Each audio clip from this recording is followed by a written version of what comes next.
Hi అండి అందరికీ. ఒక్కరోజు రైతులో బతికి చూడండి. రైతు కష్టం ఏమిటో తెలుస్తుందనమాట. ఇప్పుడు మా పొలంలో నాటు వేయడానికి మడికి నీళ్లు పెట్టినామన్నమాట. ఇంతకుముందు ఇది జొన్న పెట్టినాము. ఇప్పుడైతే 4 రోజుల నుంచి వీటికి నీళ్లు వదిలి ఇప్పుడైతే ట్రాక్టర్ వచ్చి దున్నిస్తున్నామన్నమాట. ఇక్కడ పనిచేసే ఈ అంకుల్ వచ్చి వేరే ఊరు రెగ్యులర్గా మాకు వస్తారనమాట. మాకు ఏం పని ఉన్నా ఇప్పుడు ఈరోజైతే ముగ్గురు వచ్చినారనమాట. అక్కడోడు చేస్తున్నారు. ఈ అంకుల్ చెప్తున్నారు నీళ్ళు ఇంకా ఎక్కువైపోతున్నాయి అనేసి. ఇంకా మా ఆయన చెప్తున్నాడు నువ్వు చెప్పినట్లు కాదు నేను చెప్పినట్టు చెయ్యి అని. అంటే అక్కడక్కడ గెనాలు పెట్టు అంటే ట్రాక్టర్ వచ్చి దున్నిన తర్వాత గెనం పెడతాలే అంటున్నాడు.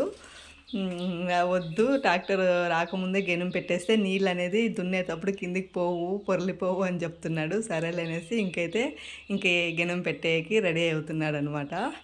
వీళ్ళకి రోజు కూలీ వచ్చి 600 నుంచి 700 ఉంటుంది. ఇక్కడ ఒక అంకుల్ ఉన్నారు. వీళ్ళిద్దరు అన్నదమ్ములు అనమాట.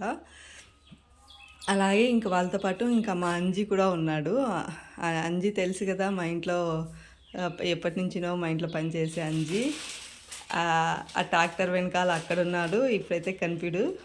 ఇంకా ఈ ట్రాక్టర్ కూడా మార్నింగ్ నుంచి దున్నుతూనే ఉంది. ట్రాక్టర్కి వచ్చి 1 గంటకి 1500 అన్నమాట మడి దున్నడానికి. ఇలా రేట్లు అన్నీ పెంచుతూ పోతున్నారు. కానీ మేము పండించే పంటకు మాత్రం రేట్ రాదనమాట.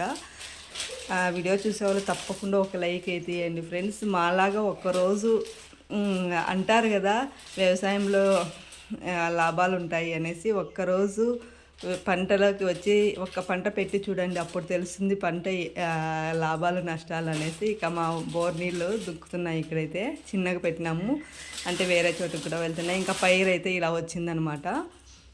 నిజంగా పైరుకాయలు చూస్తే ఎంత మనసుకు ప్రశాంతత కలుగుతుందో కదా, నిజం చెప్పండి. చూసే వాళ్ళు తప్పకుండా కామెంట్ చేయండి. ఇప్పుడు మేమైతే దాదాపు 3 ఎకరాలు మాత్రమే ఈసారి నాటుతున్నాం అనమాట. లాస్ట్ ఇయర్ పండించిన బియ్యమే అలాగే ఉన్నాయి. ఇదైతే అంత నీట్గా అయిపోయింది. ఇంకా వీటికైతే నాటు వేసేయచ్చు. కింద ఇక్కడ అంజీలు ఆగుతున్నాడు చూడండి, అంత లెవెల్ చేస్తున్నాడు అనమాట. ఈ అంజీనే మా ఇంట్లో ఉండే పిల్లోడు. అంత లెవెల్ చేస్తున్నాడు. లెవెల్ చేస్తే నీళ్ళు బాగా నిలుస్తాయి అన్నమాట. నీళ్ళు నిలిచినప్పుడు నాటు వేయడానికి చాలా బాగుంటుంది. ఇంకా నాటు అయితే 2 రోజుల తర్వాత వేస్తాము. ఎందుకంటే ఇంకా కొద్దిగా ఉంది. అది కూడా పూర్తిగా దున్ని ఇలా చేసిన తర్వాత అంతా ఒకేసారి నాటు వేద్దామనేసి అనుకున్నాము. ఎందుకంటే కూలోళ్ళు 1-2 రారు కాబట్టి ఒకసారి పిలిస్తే వాళ్ళనైతే ఒప్పించేసి వాళ్ళకే ఇచ్చేయచ్చు.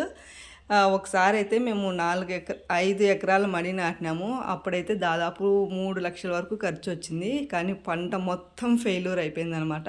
అది ఎందుకు ఫెయిల్యూర్ అయిందంటే అప్పుడైతే ఎక్కువగా ఎరువు వేసినాము. ఎరువు వేసిన తర్వాత అంతకుముందు ఒక జనుపు అనేది వస్తుంది. జనుపుతో దున్నిచ్చినాము అనమాట. జనుపు వేసి దున్నిచ్చినాము. సో సత్తవ ఎక్కువైనందువల్ల అప్పుడు పంట పూర్తిగా ఫెయిల్యూర్ వేసి దాదాపు 4 లక్షల వరకు అయితే నష్టం వచ్చిందనమాట. ఈసారి అట్లా కాకూడదనేసి మళ్ళీ పెట్టినప్పుడు అప్పుడు బాగానే అయింది. మళ్ళీ ఈసారి కూడా అలా లేదు. ఇంకా ఇక్కడైతే వీళ్ళు ఆ గెనం అయిన తర్వాత ఇక్కడ ఈ లాస్ట్ వరకు ఇక్కడ గినం పెడుతున్నారు. ఇంకా నేనైతే వాళ్ళకు మధ్యాహ్నం లంచ్ తెచ్చేసినాను. ఇంకా మా కుక్క నన్ను వదిలిపోదనమాట. నాకు కావలి ఉన్నట్టే అది. బయల దగ్గరికి వెళ్ళినప్పుడు పాములు కోతులు అలా ఎక్కువ నేను పాములకే భయపడేది. నేను ముందు వెళ్తుంటే వెనక వస్తూ ఉంటుంది నాకు ఈ కుక్క. ఇంక వీళ్ళిద్దరు చెప్పినాను కదా అన్నదమ్ములు అనేసి. ఇంకా వీళ్ళే ముగ్గురు ఈ రోజుకి డైలీ వీళ్ళే 1 వారం రోజుల నుంచి వస్తున్నారనమాట. ఇంకా అంజీ చేస్తున్నారు. నిజంగా చెప్పాలంటే వ్యవసాయంలో చాలా కష్టాలు ఉంటాయి. ఒక్క మాట చెప్పడానికి ఇష్టపడతాను నేను. వ్యవసాయంలో మేము పండించిన పంటకు మేమే ధర నిర్ణయిస్తే కనుక ఈ పాటికి ప్రపంచంలో రైతే కోటీశ్వరుడు అయ్యేవాడనమాట.